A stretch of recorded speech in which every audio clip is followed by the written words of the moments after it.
Taking pictures with the Fujifilm x100v has been a lot of fun for a lot of various different reasons.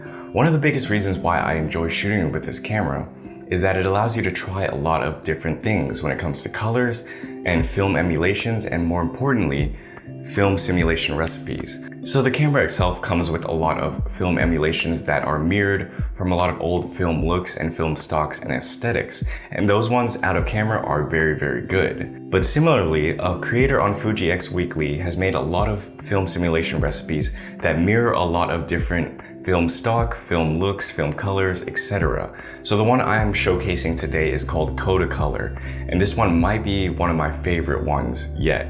This one was made for the X-T30 and the X-T3, but it works very well for the X100v as well because they share the same sensor. Now, this film simulation recipe was made to kind of look like portra, a cross between portra and kodachrome, I believe. Now, I've never shot these in film, so I don't entirely know how they look, but all I know is that this recipe is good. It's really good. I really like the way it renders colors, highlights, shadows, grain, etc.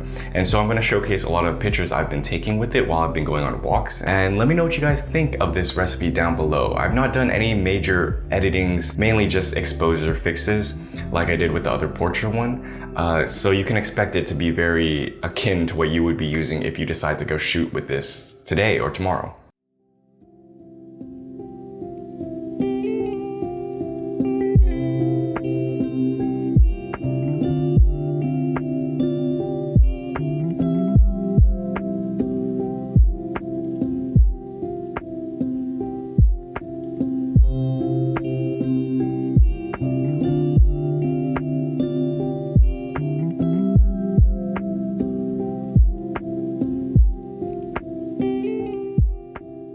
So one of the things I really like about this film recipe are the colors. The pastel yellows and the pastel blues are very pleasing to my eyes. And now I'm going to be honest, I never cared much for yellow until I started using this recipe. Yellow was never really a color that appealed to me in that kind of sense, but it's been standing out a lot, especially when I use this recipe.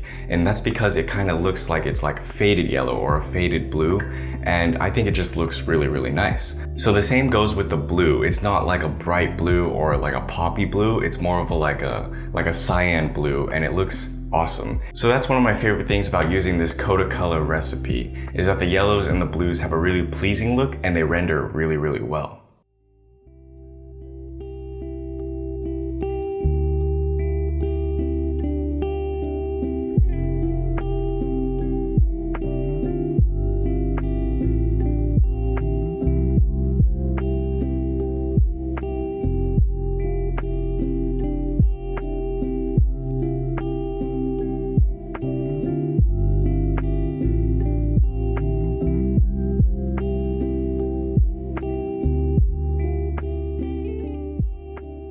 The next thing I want to talk about is the strong grain that this film recipe produces. Because in the settings you have to change the grain setting to strong, it makes your images look less digital basically. It looks older, it looks grainier obviously, and it makes it look a lot more vintage. And I think it has a really unique effect on the JPEGs that come out of the X100v because of this aspect. So the strong grain of this is very nice. Alright, so that's about all the images I have so far using this Kodacolor film simulation recipe.